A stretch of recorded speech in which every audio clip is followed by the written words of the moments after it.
coordonando una respuesta de conjunto de los Estados miembros de la Unión Europea. Un errore.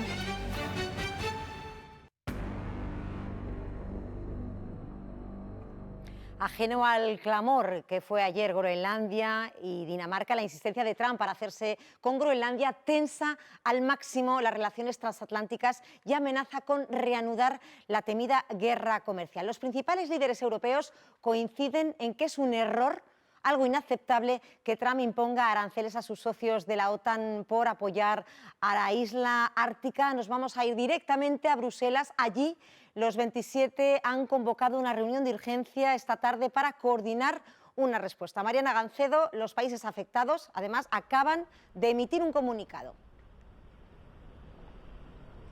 Sí, los 8 países amenazados por Donald Trump dicen que van a seguir defendiendo su soberanía, que las maniobras en Groenlandia no suponen una amenaza para nadie y se comprometen a también seguir fortaleciendo la seguridad en el Ártico. Los embajadores de los 27 se van a reunir para coordinar los posibles pasos que se pueden dar, la respuesta unida que va a dar la Unión Europea, que ya dice que será una respuesta conjunta. El presidente francés Macron pide a la Unión Europea que se active el mecanismo anticoerción, una herramienta que nunca se ha empleado y que permitiría restringir las inversiones de Estados Unidos en Europa. La italiana Giorgia Meloni tacha de error las amenazas de Trump y ha hablado en las últimas horas con el presidente estadounidense y también con el secretario general de la OTAN. Desde que Trump llegó a la Casa Blanca hace justo un año, ha utilizado los aranceles como arma política.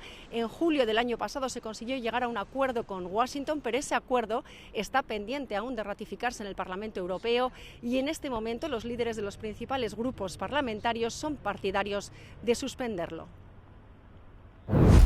Y en este contexto, muchos groenlandeses han tomado este fin de semana las calles de la capital preocupados porque el futuro de la isla se decida sin ellos. Desde el gobierno de este territorio autónomo dependiente de Dinamarca agradecen el apoyo europeo. Allí está nuestro enviado especial. El gobierno autónomo de Groenlandia ha agradecido a los países europeos su postura ante la amenaza de los aranceles de Trump. La ministra de Recursos Minerales de la isla ha admitido que la respuesta la ha sorprendido, les da las gracias y confía en que la diplomacia y la alianza prevalezcan. Y así es como amanece Nuuk, la capital de Groenlandia, un día después de la mayor manifestación de su historia.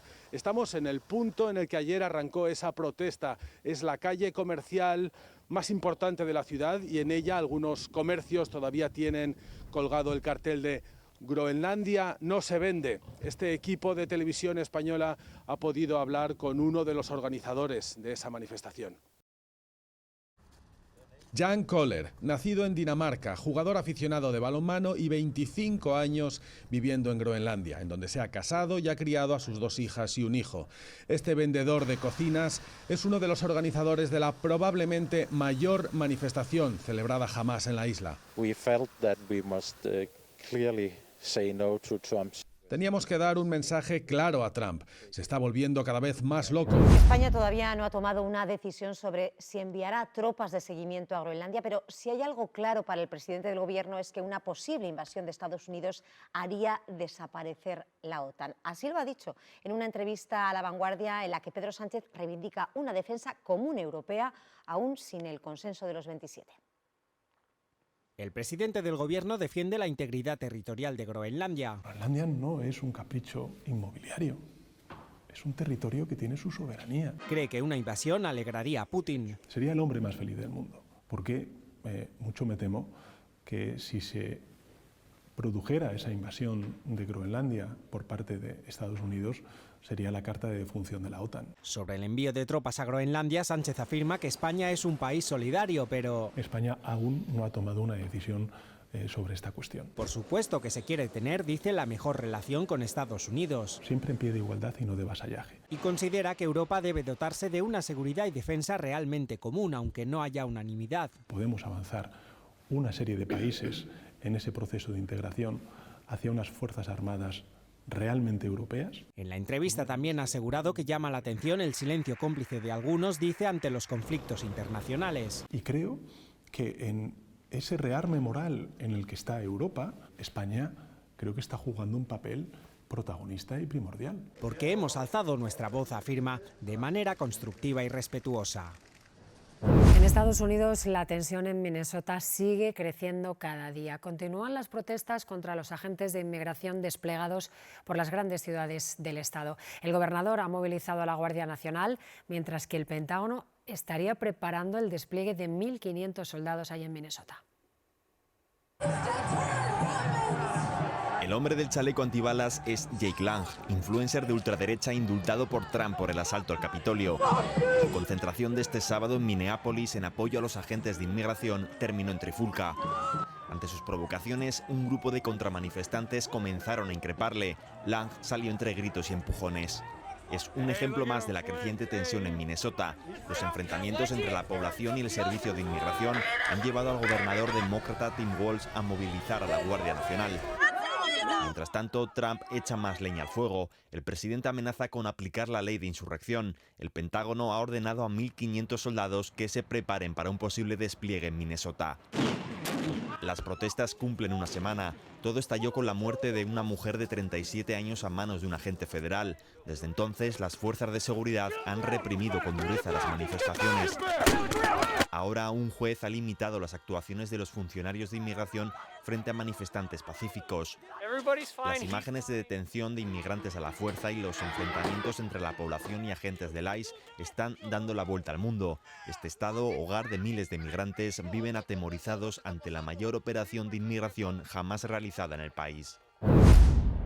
Más de 11 millones de portugueses están llamados a elegir al relevo de Marcelo Rebelo de Sousa como jefe de Estado. A mediodía había votado el 21%. Son 4 puntos más que en los comicios de 2021, en plena pandemia. Las encuestas han sido tan cambiantes que solo coinciden en señalar como favorito al ultraderechista André Ventura, líder de Chega, segunda fuerza en el Parlamento. Con su mensaje xenófobo, un tribunal de Lisboa le obligó a retirar unos carteles en los que se leía «Los gitanos deben cumplir la ley». Le sigue el exsecretario general socialista Antonio José Seguro, es el único candidato de izquierdas en los puestos de cabeza. Y a cierta distancia, el liberal Cotrim de Figueiredo, a quien una exasesora ha acusado en redes de acoso sexual, Márquez Méndez, de centro derecha, apoyado por el primer ministro Montenegro, y el almirante en la reserva Gouveia Emelo, que gestionó la vacunación contra la COVID. Pero la probabilidad de que alguno consiga más de la mitad de los votos necesarios para salir elegido hoy es mínima. Aquí en Portugal el presidente no tiene poder ejecutivo, pero sí la potestad de vetar leyes, disolver el Parlamento o mediar entre instituciones como garante de la democracia. Y salvo extrema sorpresa, en 21 días habrá segunda vuelta y el ultra André Ventura estará en ella. Quinta víctima a consecuencia de una luz de nieve en las últimas jornadas ha ocurrido en el barranco de Puimestre, fuera de las pistas de la estación de esquí de Cerler, en el término municipal de Benasque, en Huesca. Hoy es un día de riesgo elevado de aludes. De hecho, ya se ha producido uno en la zona de Aragón, en la zona de Cerler, en el barranco del Puimestre, que ha afectado a una persona que, pese a que ha recibido la atención de un helicóptero del 112 que se ha desplazado hasta el lugar, finalmente ha fallecido. Y es que tanto la zona del Pirineo Oriental aragonés como la zona del Pirineo Occidental catalán, donde nos encontramos, el riesgo de alud es elevado, de 4/5 por encima de los 1.800 metros. Y la EMET mantiene el aviso amarillo activado tanto en el día de hoy como en el de mañana. Además, también hay que tener el ojo puesto en las carreteras, porque aquí en Cataluña se exige llevar cadenas en varios puntos de carreteras secundarias, y también en Huesca está cortado el acceso al túnel de Bielsa de Chisagües. Temporal que afecta a las Islas Canarias. Además de las intensas lluvias, el viento está complicando la jornada. Las rachas han superado los 130 kilómetros por hora. Hoy Canarias está en alerta por fuertes vientos y oleaje. Hay activos avisos amarillos en todas las islas. Tenemos un domingo totalmente invernal con fuertes rachas de viento y niebla que están complicando las operaciones en el aeropuerto Tenerife Norte, donde ya se han desviado 16 vuelos a otros aeropuertos y se han producido 20 cancelaciones. A primera hora de la tarde ha habido un abierto de la niebla y han podido aterrizar varios aviones, pero lo cierto es que está siendo un día muy complicado. Hay muchos pasajeros en la terminal esperando información y a ser reubicados en otros vuelos. Algunas compañías los trasladan en guagua al otro aeropuerto de la isla, donde sí opera con normalidad. Pero ahora hay que seguir atento a las condiciones meteorológicas y sabemos que los avisos estarán activos hasta mañana.